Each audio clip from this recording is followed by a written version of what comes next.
What's up, and welcome back to the Fantasy Football Channel. We are the Schluter Bros, and tonight we're diving into Baltimore, talking Ravens. If you have not subscribed yet, you do not want to be that guy that gets on Derrick Henry's bad side. His rage is something you are not prepared for. Subscribers who comment below will also receive complimentary Schluter rankings. Adam, how are you doing today? Man, I am doing wonderful. How you doing? I'm doing well. I'm excited. We got two teams left. Sounds like a tough day. Tough day. Long day for you over there? Oh, yeah. Oh, all right. Well, we'll get to the finish line here. We're talking Ravens.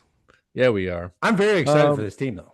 There's a lot of fun to be talking about on this team. We're going to finish with our last round of Guess That ADP, round 3. We're going to go over the Ravens season last year. Most importantly, break down all their fantasy relevant players. We'll finish with a little coaching and O-line breakdown. So grab yourself a black-eyed rye or a Caribbean purple passion, and let's do the dang thing. All right. Let's get a little bit into we're gonna do the fun segment right away. Yeah, we are. It's that time, baby. I'm going to you first. Are you ready? Okay. Yeah, go ahead. So, folks, we are doing Guess That ADP. It is the third round. Kyle took the first one. I took the second one. This is the rubber match. This is for the crown. Let's have a day. My first one for you, sir, is Jalen Hurts. Oh, he's got to be top 50. Is he, though? He's got to be. He's got to be. Let's say 45. Not bad. He's 40. All right. That's really close. Yes, it is. Yes, it is. Next up, we got Colston Loveland. Oh, that's the one I had for you. 115. All right, I got my 120 on the sleeper here, but nonetheless, I had 115 on Fantasy Pros. Oh, okay. We'll get that configured. You might need to find a new one out there. My last one for you. Are you ready, sir? Yeah. Calvin Ridley. 85. Ooh, that's not bad. 77. That's not bad at all. All right, so you stayed within. I nailed the first two. 17 right there. You stayed within 17. Well, I guess the Colston Loveland doesn't really. Should we each? Let's just scratch that on this one. Okay. So we got to bring it back one more time. Yeah, one more time. But okay. So how far off was I though? I mean, 5 and right on the money. 5 and 7. No, because you were 5 off. Okay, so 12. So technically 12. All right, are you ready? All right. Yep.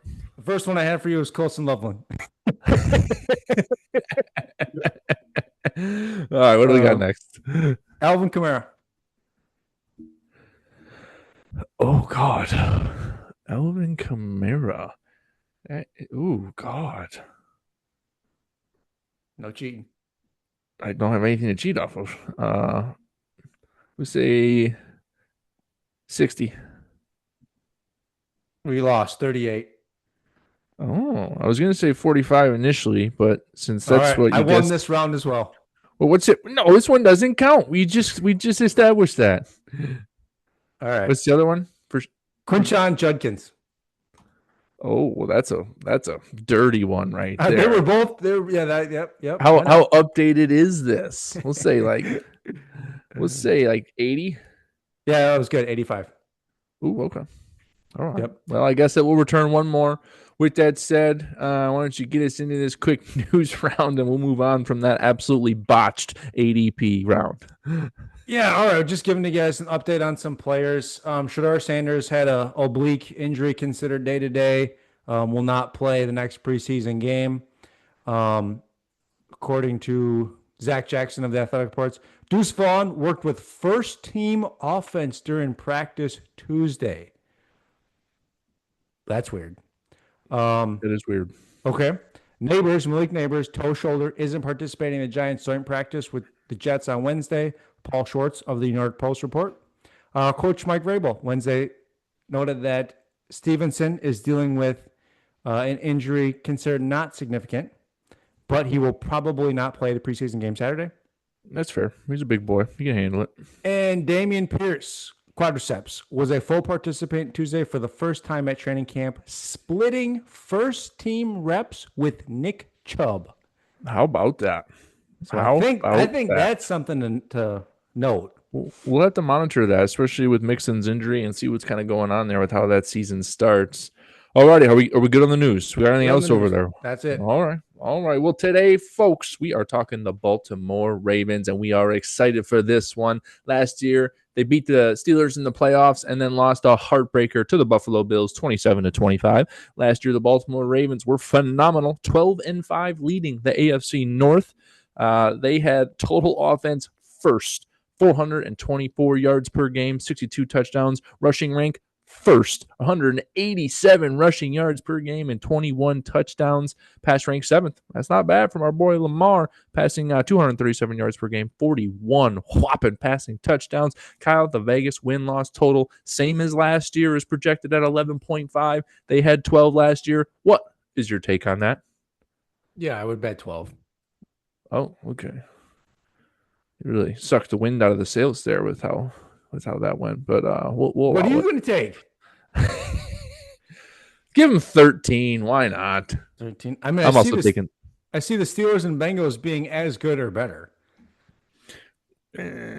Question marks really on both of those teams for me. I don't know if either one's better. Steelers were 10-7. Bengals were 9-8. Bengals defense is still trash, and the Steelers have an entirely new offense. I mean, I still pick this team to win the division. So yeah, it's 12. For sure. It's 12 or more is where I would bet. What about them Browns? How many wins do you think they're going to get? 3-14 last year. They'll get more than 3. Still, I would say up 4. Highest is 500, but I'm sub 500 for sure. That's pushing it. But all right. Okay. That'll work. I think it's not 11th hardest schedule. Yes, they do. Okay. That's something to note. All right. You ready? Oh, I'm always ready for this. Let's talk about the fantasy football players. Quarterback Lamar Jackson, the stud, finished as QB1 for fantasy. Projected QB2 behind Josh Allen this year. Currently being drafted around 24th overall. Let's highlight these stats. Last year, this guy threw for over 4,100 yards, 41 passing touchdowns. He rushed for 915 yards and 4 touchdowns. This is the 5,000-yard man.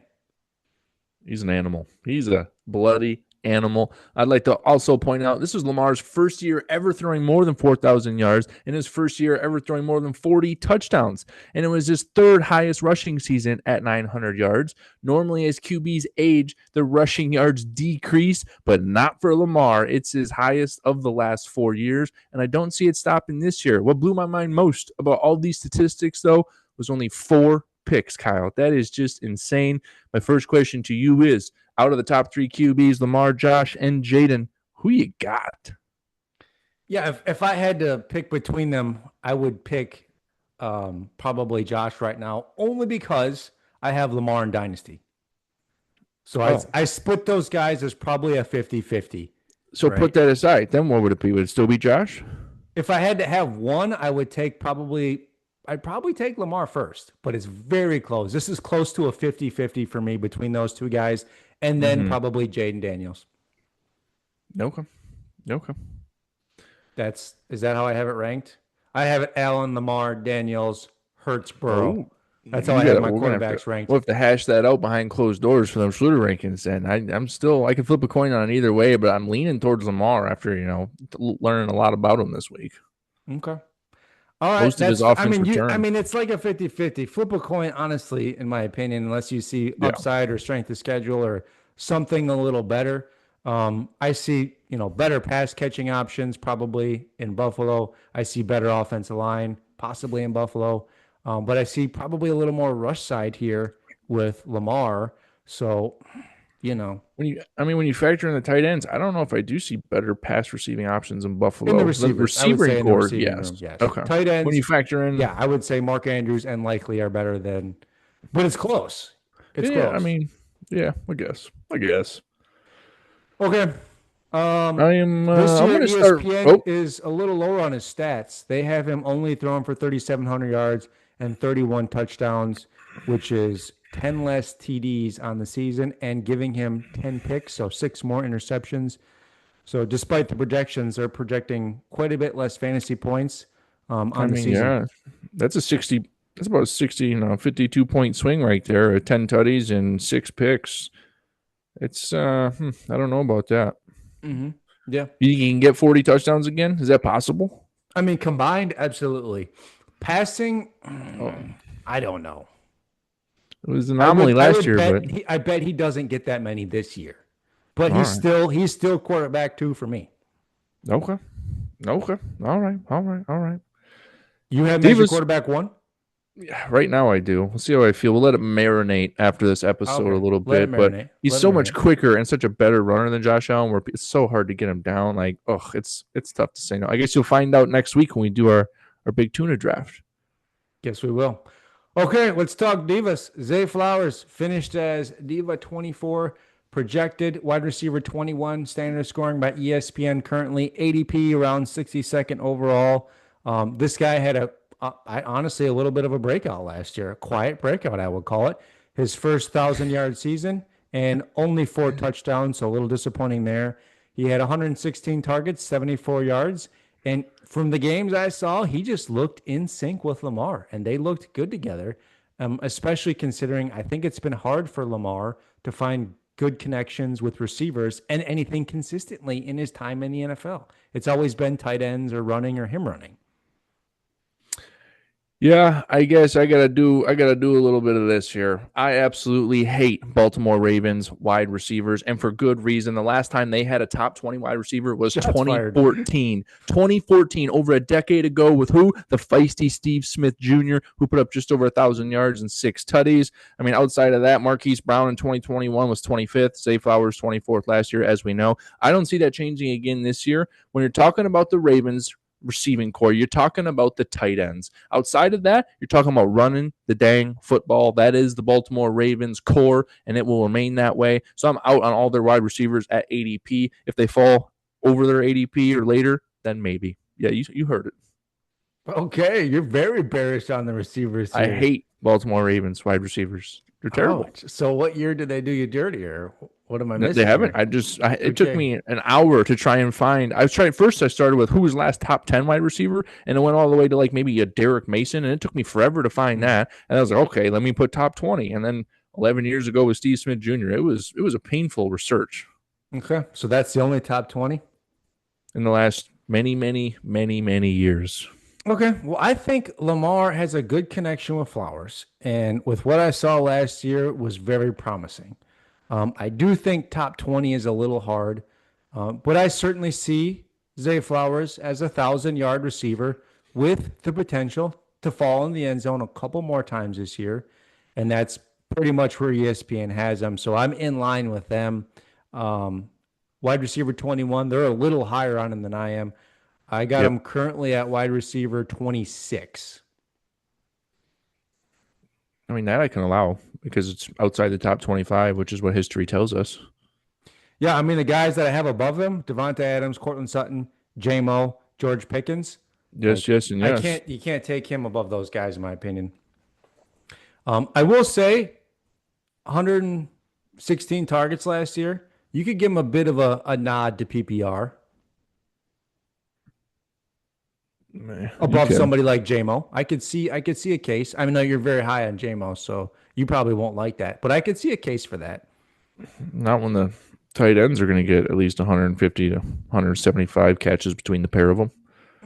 Okay, we'll get into that. On him. I'm fine with him around, a little bit later than his ADP, pending your league roster. Currently around 62 overall. Last year, I think he was a difference maker in the receiving room compared to what we've seen in the last few years for this offense.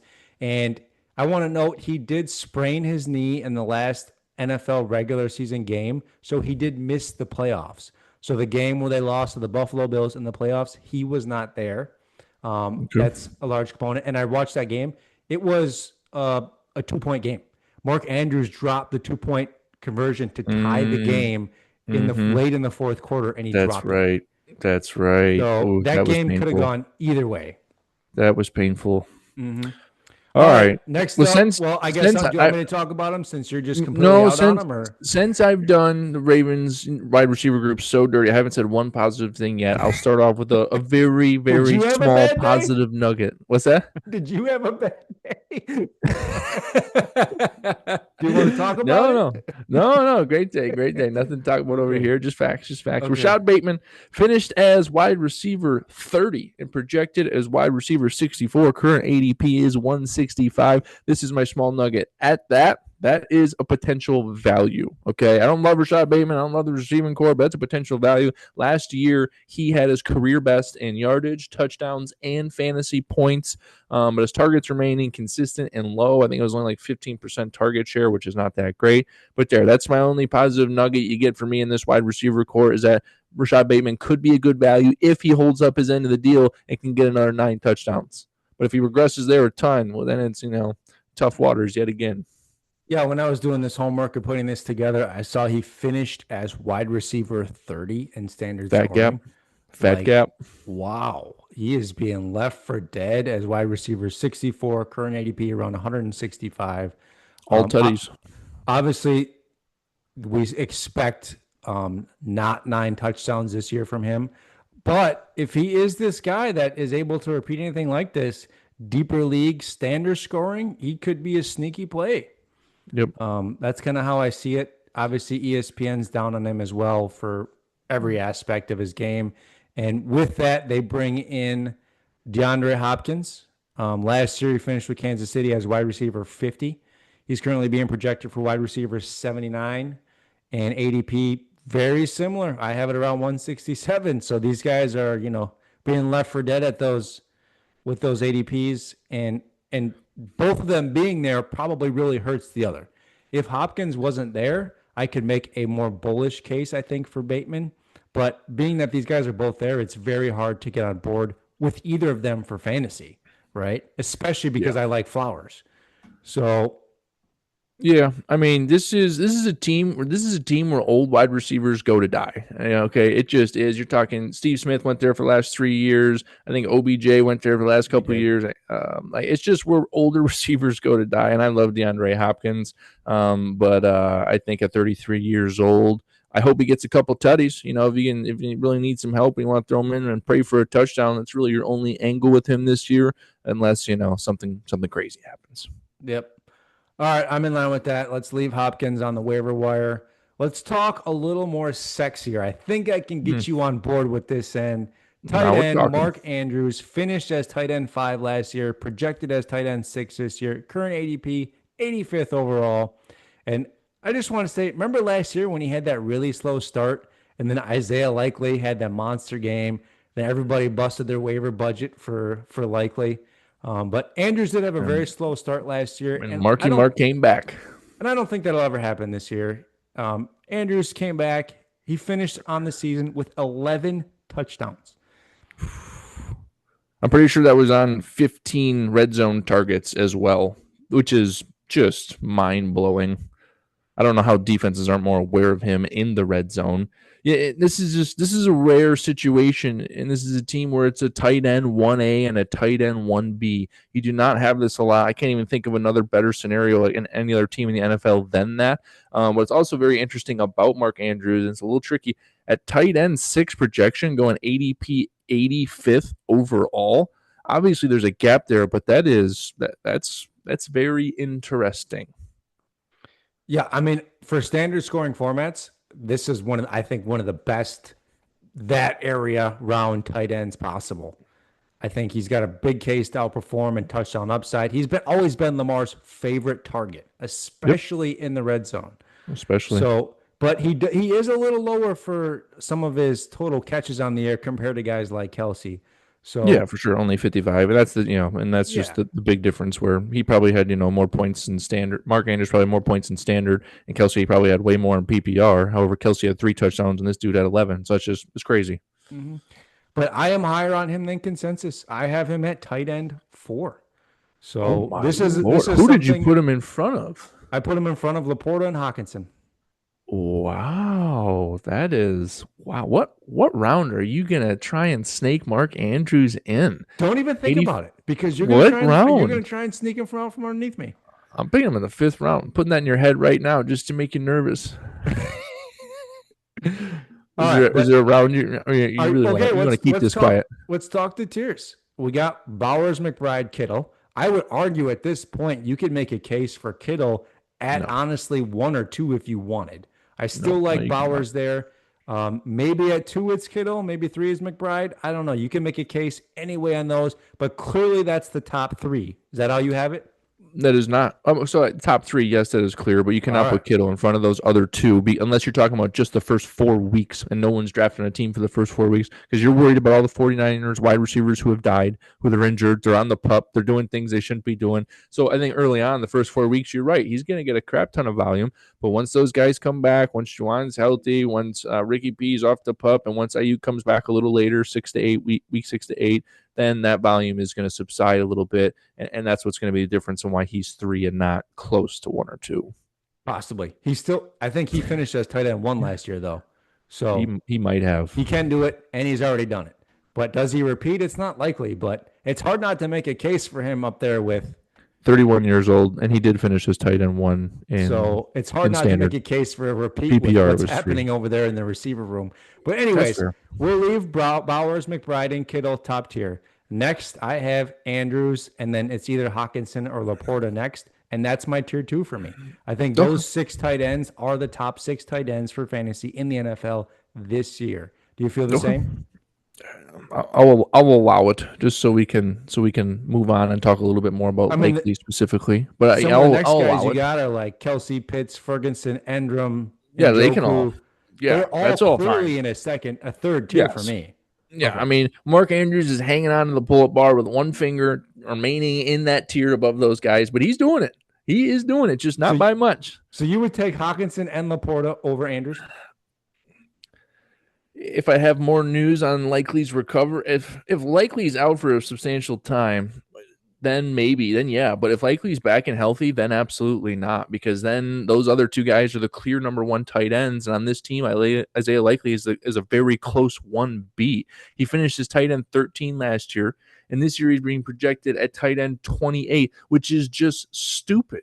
That doesn't make any sense to me. Had he not been having surgery on his foot right around now, I'd be much higher on Likely than I am, because that leaves a question mark with the start of the season. But nonetheless, no, I mean, Likely's right there. Would you say it is for them both to finish in the top 13 again? Ooh, I would say it's unlikely. I would say it's possible though. I would say it's possible. It is possible. If there was 10 seasons, I could say it would happen about 3 or 4 out of those 10 seasons. Okay. Like that? So you say 30% chance that they both finish in the top 13 again. No, I'll even give them 40. Why not? Okay, that's a bold call. I had to give you your analogy back to you. Isn't that painful to listen to? I appreciate and you're sure you're not higher on Hawkinson just because of his hair? No, I mean, he's got good hair. He's got good hair. He's got good hands. You start calling him Triple H. He's a good dude over there. All right, we'll duke out those finals, but I am as tight end 4, and I'm very high on him at ADP. This is one of the ones I'm actually a little above ESPN on, and that takes a lot. Because I'm pretty tight with my rankings in ESPN. No, you are now. The moral of this story, though, is Baltimore Ravens tight ends over the wide receivers all day long, because that's who Lamar and this team likes to throw the ball to, and multiple tight end sets so Henry can run, which allows for that tight end to get a little bit more open when you got to worry about the big bad man coming down at you. Yeah, if take away anything what we just said, this offense throws to the tight end a lot. Thank you. God, we should have started with that. Ready to talk RBs? Oh, I'm thinking Arby's, curly fries. All right. Why don't you talk about the big boy here? We should have brought Tommy on specifically to talk about Derrick Henry in this episode. We got to get him. We got to get Tommy out here for that next time. Derrick Henry, this guy defies all aspects of an aging NFL running back. He is 31 years old. What I love most recently is they signed him to a 2-year, $30 million, 25 guaranteed contract. And anytime you pay a running back that much money, he is guaranteed to be the bell cow in that backfield. There's no competition there when you're paying him 12 to 15 mil a year. On top of that, he's 6'2", 250 pounds, which I think is a really big reason to why he can stay so healthy. He is the least injury-prone running back I've ever seen. There's only 1 year where he was out for more than 8 games, and that was 2021. Outside of that, every year of his career, he's played 15 games or more. You can't talk you can't limit how high you want to talk about this guy. He's amazing. There's a reason Tommy's won, the last couple of Super Bowls in fantasy is because he's always had this guy in his team. The last one. And he continues to outperform when people think he's old and done. This man, he defies put aging. some numbers to that. 2024, he ran 325 times for 1,900 yards. Oh, my Lord. That's 5.9. 5.9 yards a carry average. He did eclipse Jahmyr Gibbs. I think Gibbs was 5.7. So this is officially the best that we've seen rushing average in the NFL last year. And he had 16 touchdowns on the ground, and then he caught another 19 catches for almost 200 yards and 2 touchdowns. Don't bring those numbers into that. So, I mean, it was another 2 touchdowns through the air. So that gives him a total of 18 touchdowns on the season. So obviously, standard scoring, you can make a case for this guy as anywhere in the top RBs, anywhere, in my opinion. Mm-hmm. Like, of course, you'd probably take the youth in Bijan over him, etc. But in standard scoring, this guy projects as a touchdown machine. His only downside is he's not going to catch a lot of passes. So PPR, price that in. This year, he's currently being projected by ESPN for about the exact same amount of rushes and 1,500 yards. Still 15 touchdowns. How terrible is that? Projected for 1,515 touchdowns at 31 years old. That's never happened before. So when I look at the player and I look at the offense, the head coach, and how they want to play football, I think this is the safest bet as an RB1 in standard scoring you can make, with the caveat of the age fall off, right? Where at a certain point, he's like defied it to this point in his career. Mm-hmm. So as long as he keeps that up. I can't think of another running back that has played this long. I mean, Frank Gore played this long and been this productive. I mean, Frank Gore, outside of that, 29-30 is usually where they fall off the cliff. And I don't see that for this guy with how healthy he's been in his career and how he continues to handle 300 carries per season and continues to stay healthy. It's mind-blowing and impressive. And there's a reason he's called King Henry. Mm-hmm. Yeah. Okay. So let's talk rankings. Where do you have him? Right now, I actually have him as RB4. In standard or standard? PPR? I do have him behind the big three. Jahmyr, Barkley, and Gibbs is where I have him behind. And it's really just because of his age. And I could put him in standard. I could put him in front of Gibbs for sure, just because of Montgomery's presence and with the fact that the catches don't matter in standard. So therefore, I mean, you're talking bell cow, you're talking more touchdowns. And I know Gibbs did wonderful last year, but I could see in standard him going as RB3. You hear that, Tommy? We're going for him. We're going for him. PPR, I'm much lower on him for sure. Yeah, that throws it off quite a bit. You can make a case because this is going to be a touchdown machine. Is how he projects, and just a beast. Yeah, and it's funny, he gets kind of crapped on in PPR leagues because even in PPR, he finished as RB4, and he'll probably get pushed to like RB somewhere between 6 to 9 in most leagues, just because of that catching. I know it's not there, but it doesn't matter when you rush for 1,900 yards. Exactly. I don't matter. I don't think he repeats that again, but it's possible. Yeah. If there's anything I've learned, don't doubt Derrick Henry until he's called it quits. I'll never doubt the man. Okay, and it's one of the most run-friendly offenses you can ever be in. Head coach, quarterback. So, and I think the concern last year was too with, all right, he's on the same team as Lamar. There's not enough rushes and rush yards to go around, and that was not the case. They both were like, just feed us. Feed us. We're just going to. It's one of those things where when the offense is great, like it works, and there's enough production to make everybody happy. If it was a bad offense, then you'd have a problem. Right. I think Henry's best value was last year in terms of the draft because there was that question mark. He's on a new team. He's on Baltimore. Is Lamar going to take away from him? And now I think that value is back gone again, where now it's like, all right, he's still a top 5, RB in most leagues. Yeah. Yep. Okay. Anything else you want to say on him? Keep on trucking, baby. Yeah, I mean, draft him as RB1 with confidence is what I would say. Oh yeah. Justice Hill finished as RB 42, projected RB 58, ADP around 180. I see value here mostly in a deeper league PPR. Justice Hill does do a lot of the receiving work in the offense. I know he only had 42 catches on the season last year, 383 yards, 3 touchdowns. He still gets a lot of that third down work. So for deeper leagues, I don't mind him somewhere in a guy that can catch if you need it. Deeper. How deep is your leagues? Very ADP deep. 180? Very My deep. goodness. Barring injury to Henry, there will be no justice for Hill. He is unrelevant. And now that they've paid Henry all this money, 25 mil over 2 years guaranteed, justice will be a non-factor yet again. Okay, fine with that. Keaton Mitchell also there. Really hard to predict any value outside of an injury, but he's an explosive guy. I think he's also on the special teams.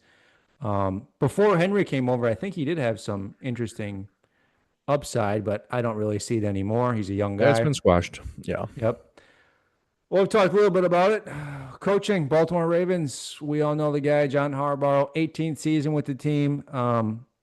Run heavy, mobile quarterback who can make plays. Flowers emerged for me as a receiver last year. That's interesting for fantasy. I think he's a good threat. And then they throw a lot to the tight ends and Derrick Henry. Offensive coordinator returning for his third season, also had a contract extension. And then defensive staff, Zach Orr, second year as defensive coordinator, being promoted in 2024. So, I mean, I'm very high in this team in general. I think it's for sure a playoff team. This is also a candidate, I think, to go to the Super Bowl. Okay. Yeah. I mean, it's hard to argue that. Is this the year? Have they been in a Super Bowl? I Has like the Lamar been in Bills. a I Super like Bowl? the Bills and the Ravens, I think, the most in the AFC right now. Okay. Okay. Um, has Lamar been in a Super Bowl? I don't think so. He always loses in the playoffs. Yep, that is correct. Wow. Okay. Poor guy. But maybe this year. Who knows? I mean, when you have the Bills and then the Chiefs before you can make it to the Super Bowl, it's been pretty tough. Hand the ball off 100 times that game. Don't even throw it. But I would bet this is the year. If we're going to Vegas, Okay. I would have put some money on it.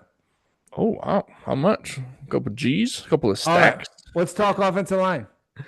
Let's do that. Preseason rank was 5th overall. They finished as 4th overall. Left to right, we got Ronnie Stanley, Andrew Voorhees, Tyler Lidenbauer, Daniel Falil, and right tackle Roger Rosengarten. There's a lot of continuity and a lot of returners for this offensive line, so I like it to stay very strong. I'm going to give it a projection of 4 again this year. Ronnie Stanley played a full season and looked very solid. Rosengarten was 14 starts as a rookie last year, laid a great baseline for his career. He played very well. The only question mark is Andrew Voorhees at left guard. He's the one that is not as strong. Outside of that, Linderbaum, Jesus, was a rock in the middle and is one of the best centers in the league. So they're going to run the football. Offensive linemen love it when they have that going on behind them. Just lean forward and plow some dudes back. Is a great offensive line, and that's why they can run for 1,900 yards a game just with Derrick Henry, let alone another 900 for Lamar. Okay, where you got him ranked this year?